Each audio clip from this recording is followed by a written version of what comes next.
We go to our primetime news follow-up now. There's been widespread condemnation of yesterday's brutal killing of a 9-year-old autistic boy in St. James. TVJ News understands that a special CIB team has been sent to Montego Bay to investigate the murder. Anthony Lugg has the details.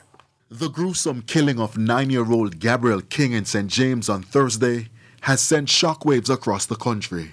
We are at a really bad place as a country when it comes to what we are doing to our children. I'm praying that this shock of what has happened both at the end of last year and what happened to this young man will be a wake-up call, will be something that would really stir the very conscience of our culture. The youngster was found with his throat slashed in his mother's vehicle, which was reportedly abandoned by thugs in Fairfield Estate. Reports indicate that the boy was traveling in the high-end sports utility vehicle with his mother on the Oak Hill Main Road.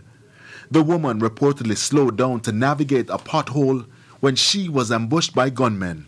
One of the men reportedly hit the woman in the face, dragged her from her vehicle, and drove off with her son. A search was carried out, and the boy's body was found on Fairfield Avenue with his throat slashed.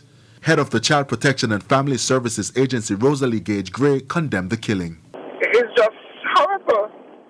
You take the vehicle, leave the child on the road, if that is what you want to do. But you just stop him short like that. It just, I don't know, it touched me hard, I tell you. Gabriel was among 5 persons murdered across western Jamaica between Wednesday and Thursday.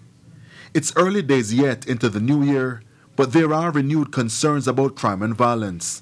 Chairman of the St. James Ministers Fraternal, Peter Burnett, says the burden should not be left on the police, and he's calling for community and family members to stop harboring criminals. We cannot hide crime anymore, because if I join hands with your criminal activity, then I'm going to face the eternal judge.